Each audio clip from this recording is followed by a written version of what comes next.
MLA KU Janeesh കുമാറിനെ പരിഹസിച്ച് Kerala forest Rangers അസോസിയേഷന്റെ ഫേസ്ബുക്ക് പോസ്റ്റ്. ജനീഷ് മുൻകൈയെടുത്ത വനം വകുപ്പ് പിരിച്ചുവിടണമെന്ന് പരിഹാസം. ആനകളെ ഷോക്കടിപ്പിച്ച് കൊല്ലാൻ അണികൾക്ക് ആഹ്വാനം നൽകണമെന്നും പോസ്റ്റിൽ പരിഹസിക്കുന്നു.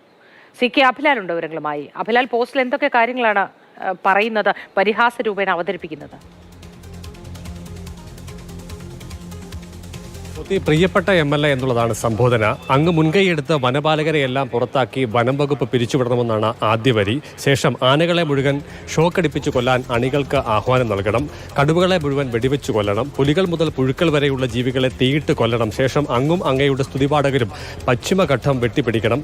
മനുഷ്യൻ മാത്രമുള്ള ആ സുന്ദര ലോകത്ത് അങ്ങ് മുഖ്യമന്ത്രിയും പ്രധാനമന്ത്രിയും ആകണമെന്നുള്ള പരിഹാസം, തികഞ്ഞ പരിഹാസം ഉൾക്കൊള്ളുന്നതാണ് പിന്നീട് വരുന്ന ഭാഗം. ചുരുക്കത്തിൽ വനപാലകർ എല്ലാം ശല്യക്കാരാണ്. അതുകൊണ്ട് തന്നെ മൊത്തം കത്തിച്ച് കളയണം. ഭരണഘടനാ മൂല്യങ്ങൾ ഉയർത്തിപ്പിടിക്കേണ്ട അങ്ങ് അത് കീറി കളയുന്ന അശ്ലീല കാഴ്ച ഗുണ്ടായിസം കൂടിയാണ് എന്നുള്ള വിമർശനമുണ്ട്. നമ്മൾ കഴിഞ്ഞ ദിവസം പുറത്തുവിട്ട ആ ദൃശ്യങ്ങളിൽ കോന്നി DYSPയുടെ സാന്നിധ്യത്തിൽ KU ജനീഷ് കുമാർ വനംവകുപ്പ് ജീവനക്കാരോട് തട്ടിക്കയറുകയും കയർത്ത് സംസാരിക്കുകയും ചെയ്യുന്നതാണ് ഉണ്ടായിരുന്നത്. ചുരുക്കത്തിൽ ഈ സംഭവങ്ങൾക്കെല്ലാം സാക്ഷ്യം വഹിച്ച DYSPയ്ക്കും വിമർശനമുണ്ട്.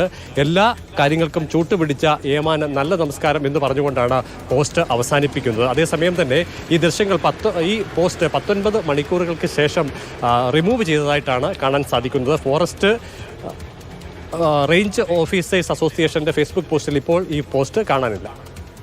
തീർച്ചയായും അഭിലാൽ.